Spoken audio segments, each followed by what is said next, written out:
My name is Charlotte Wynne, and I made the biggest mistake of my adult life last Thanksgiving. I gave my estranged stepbrother a check for $10,000 and offered him a job at my firm. It was supposed to be a fresh start for both of us, a symbol of forgiveness. Instead, it became a fuse to months of stalking, harassment, and a kind of betrayal that still makes my stomach turn. But let me back up.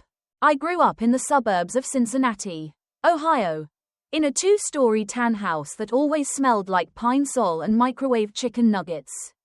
My mom remarried when I was 9 to a man named Brian Cortez, a tired ex-linebacker turned hardware store manager. With Brian came his son, Logan, who was 2 years older than me and completely unbothered by, well, everything. Logan was always the center of attention.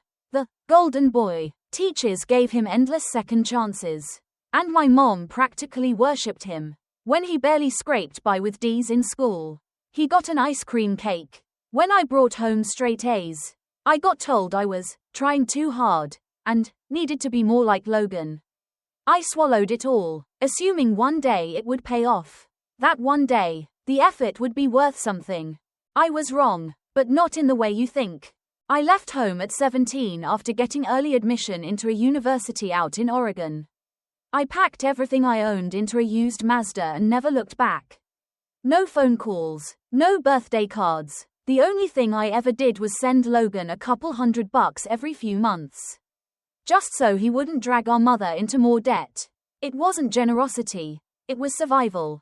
By 28, I had a steady job at a finance firm in Portland, a hybrid role that paid 6 figures, and a 1-bedroom condo with real plants I kept alive.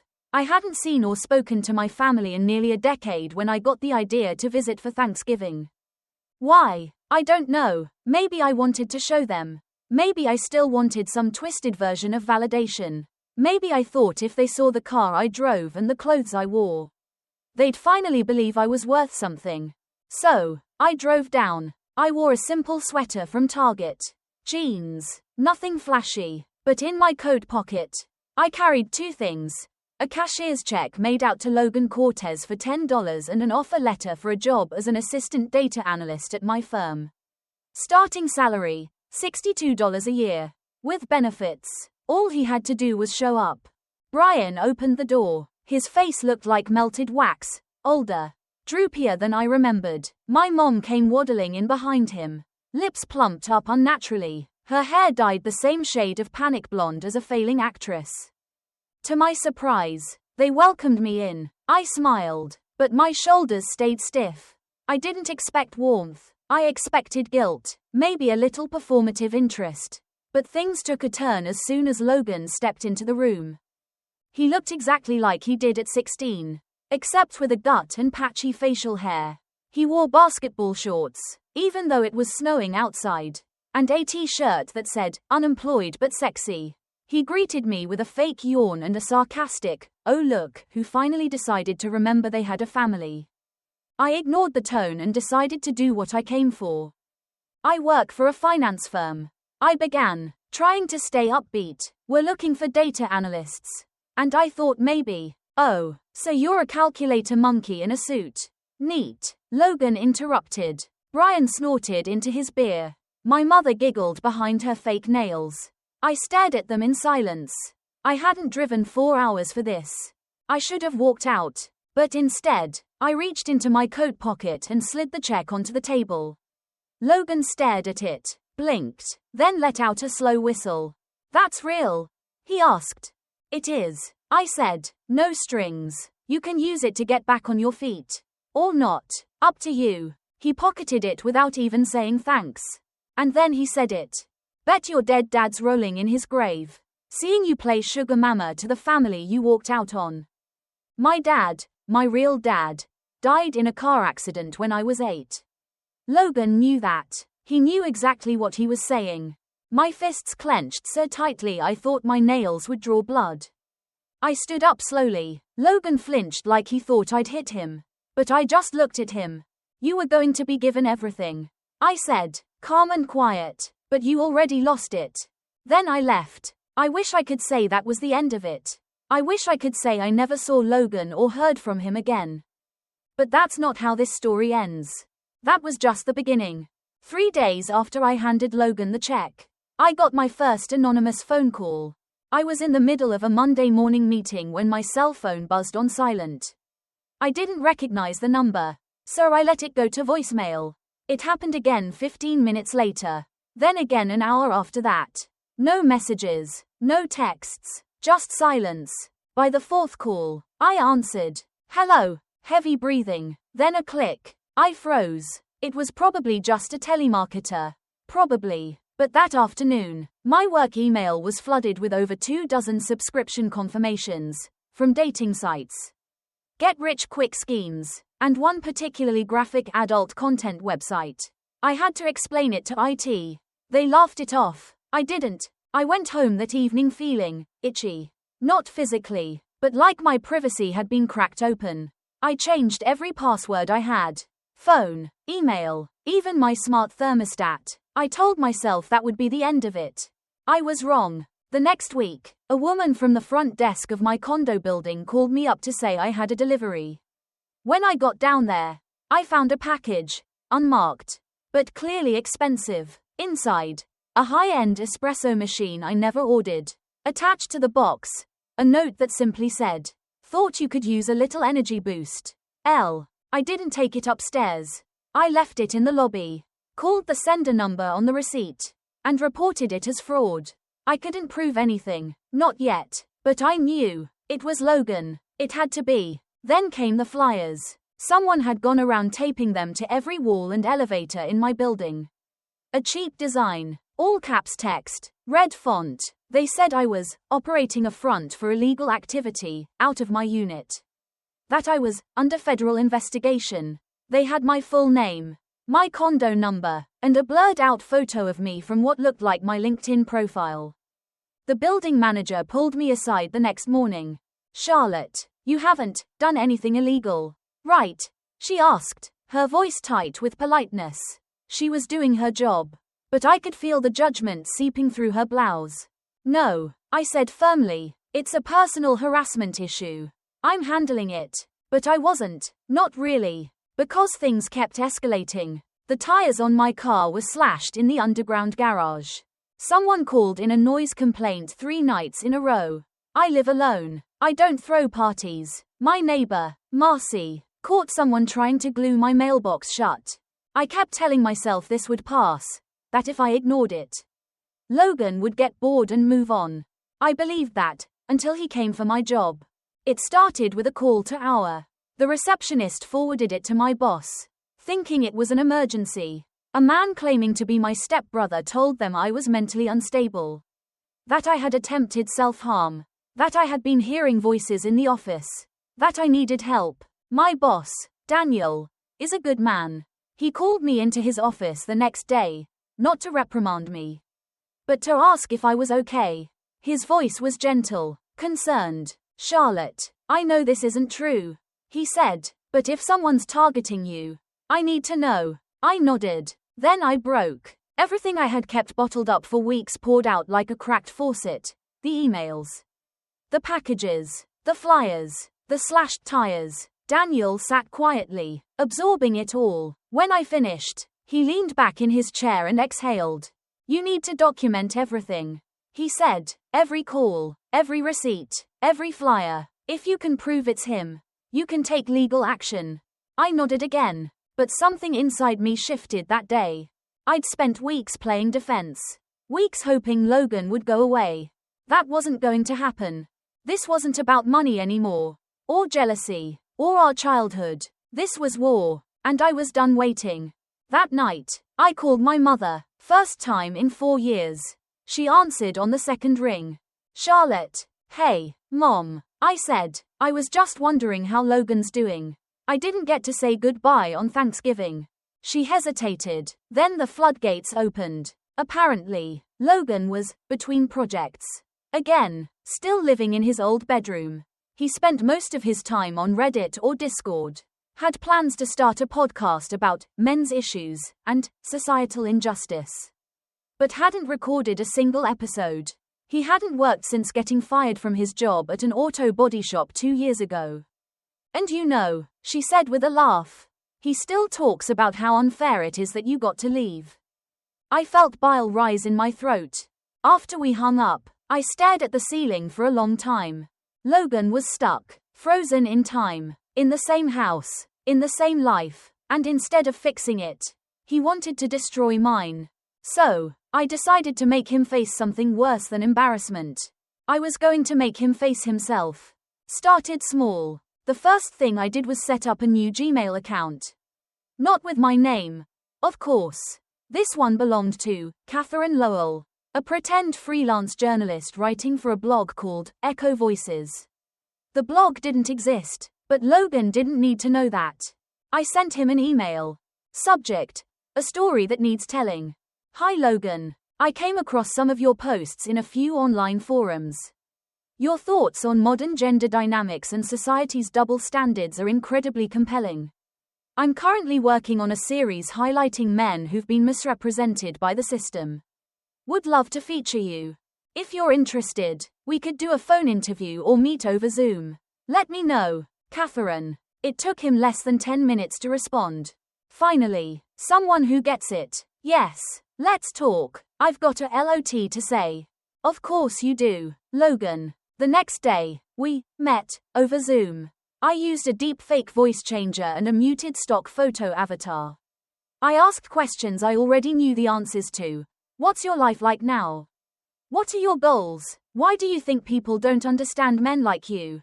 He answered them all with ease. Too much ease. He ranted for 25 straight minutes about his parents. About me. About fake feminists who manipulate the system. And about how powerful women need to be put in check.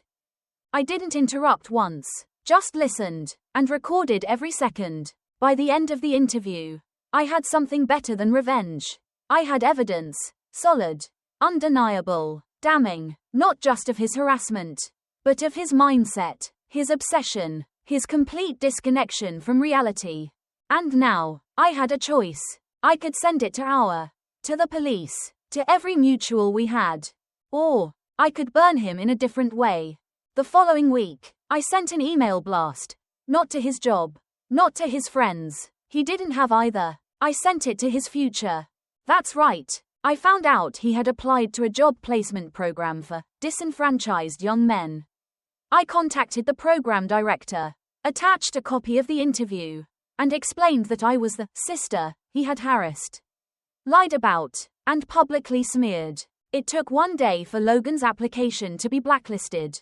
Then I posted the interview, anonymized, with only his first name and voice slightly altered, on a TikTok account called The Mirror Project. It went viral. Within 48 hours, it had 1.2 million views and 18,000 comments. This is the type of man who calls women manipulative. Lol. Charlotte, if you're out there, we believe you. Ladies, be careful with men who talk like this. It always starts online, and I didn't even have to say a word. Logan did all the talking. But as with most things involving him, it didn't end cleanly. I came home 2 days later to find my front door ajar. I froze. There were no signs of forced entry, no broken locks, but I knew I had locked it. I always did. Inside, nothing seemed stolen, except there was a single envelope on the floor. No name, just a drawing, a crude stick figure, labeled, you, and beside it, a stick figure labeled, me, holding what looked like a match. I reported it to the police immediately. They logged it as a threat, took fingerprints, but warned me it would be difficult to prosecute without cameras or physical damage. So I installed 4 cameras that very night. Motion sensor, night vision, cloud storage. Then I called Logan, not as Catherine, as me. Logan, I said, you left something at my apartment. He hesitated, then his voice snapped, cold and defensive. I don't know what you're talking about. I think you do. I said, you know what the difference is between you and me. Silence. I learned how to get out of the cage. You just decided to decorate yours. Then I hung up. I don't know if it was the cameras, or the call, or the fact that the entire internet now had his voice forever tied to his behavior, but Logan disappeared after that. No more calls, no more packages, no more harassment. It was like he folded in on himself. My mom called me a few weeks later, said Logan had taken a mental health break and moved in with an uncle in Arizona. Somewhere off the grid, somewhere with no Wi-Fi. I didn't even ask for proof. I didn't need it, because I had already won. And not just over Logan. I won back the version of me I thought I had to kill to survive him. Some wounds don't bleed. They sit just under the skin, like old wires that spark if you brush them wrong. After Logan disappeared, I thought I'd feel free, like a balloon finally let go from a clenched fist.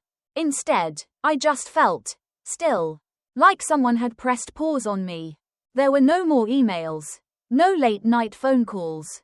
My packages returned to normal: groceries, toothpaste, work reports. But my nervous system, that thing was still waiting for the next hit.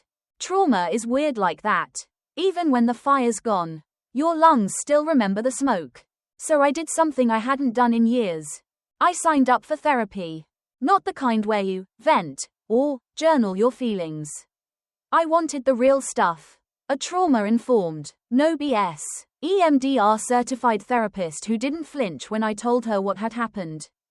Her name was Nina, and she wore black combat boots with every outfit, even her skirts. I liked her immediately. Our first session, I told her the short version. He was my stepbrother. I gave him money and a job. He tried to destroy my life. She didn't blink, just nodded and said, "You feel like he reached into your safety and pissed on it?" "Yeah," I said, stunned. "Exactly." Then she asked me a question I hadn't expected. "Why did you still want him to succeed?" I sat there, stunned. The words caught in my throat like a dry sob.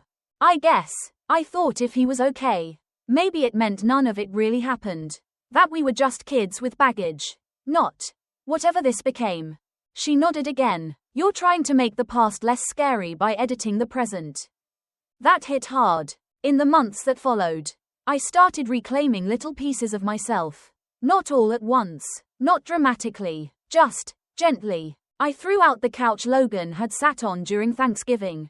I changed the lock. I repainted my bedroom, moved from soft beige to a bold midnight green that made me feel like a forest was hugging me. I adopted a cat, a big, moody orange tomcat who hissed at everyone but me. I named him Tangerine, because why not? I started going on walks again without gripping my keys like weapons. I posted a picture of me at the beach for the first time in 5 years, no filters. No captions, just my real face with sunlight on it. And slowly, I let people in. Not romantically, not yet, but friendships. New ones, friends from work, neighbors I'd never bothered to know. Even my barista, who once asked if I was okay when I flinched at a dropped cup. Her name was Danny. She invited me to her queer book club, and I said yes before I could think of a reason not to. Then, one day, out of nowhere, I got a letter, a real one, in the mail, handwritten, no return address. I recognized the handwriting instantly. It was from Logan. The envelope had one sentence on the back. "I'm sorry, but I know that's not enough." Inside was 3 pages of unfiltered, erratic emotion, no punctuation, barely legible, the rambling of a man spiraling. It wasn't an apology, not really. It was a confession. He admitted to everything. The calls, the flyers, even the envelope with the drawing. But what stood out most was this one line. "I don't know how to stop seeing you win and feeling like I lost something." I stared at it for hours. Because that's it, isn't it? That was always the core of it. He thought life was a scoreboard. And me winning, even on my own terms, meant he was losing. And losing made him rage. I didn't write back. Instead, I did something for me. I walked into my boss's office, handed her my proposal for a promotion I had been sitting on for 2 years, and said, "It's time." She smiled and said, "It's about time." Later that night, I burned Logan's letter. Tangerine curled up beside me on the floor, and I watched the flames eat the ink until all that remained was silence. I didn't cry, not because I wasn't hurt, but because I wasn't scared anymore. The war was over, and I had survived after burning the letter. Charlotte didn't sleep. She sat on the floor beside Tangerine, her back against the wall, watching the ashes cool, almost as if they had taken with them a dark piece of her past. The next morning, she woke up early, brewed her coffee in silence, didn't check her phone or email, for the first time in years. She looked around her apartment.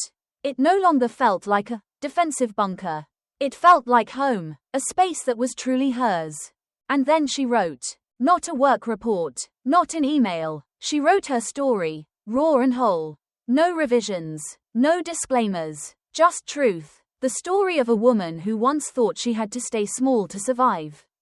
Until she stepped out of the darkness on her own terms. A week later, the piece was published on a Women in Finance blog under a different name. Not because she was afraid, but because she wanted the story to be heard without the distraction of her identity. The post went viral. Hundreds of comments poured in. Women shared their own experiences of harassment, betrayal by family, and the ways they twisted their own truths just to be believed. Charlotte read every single one. Each comment was like a shard of glass, reflecting a truth she now knew. She had never been alone. Epilogue. The Survivor. A year later, Charlotte was promoted to Director of Data Strategy, something she once believed was out of reach. The salary was higher, the influence greater, but what mattered most, she walked into her first leadership meeting with her chin up. Not apologizing for taking up space. She used to stay silent to survive. Now she spoke to live fully. Tangerine still lounged in sun patches, sneezing dramatically every time she changed the litter.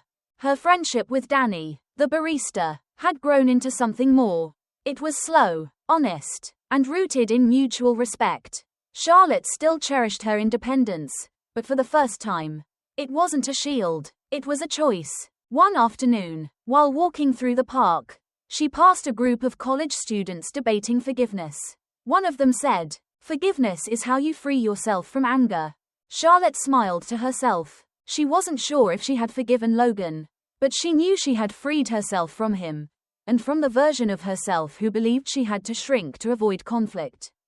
As the sun dipped low, she pulled out her phone, opened the front camera, and looked into her own eyes, not flinching, not looking away. She whispered, like a promise, "I survived, and now, I'm going to truly live." Charlotte Wynne didn't just win a war. She rewrote the entire book of her life.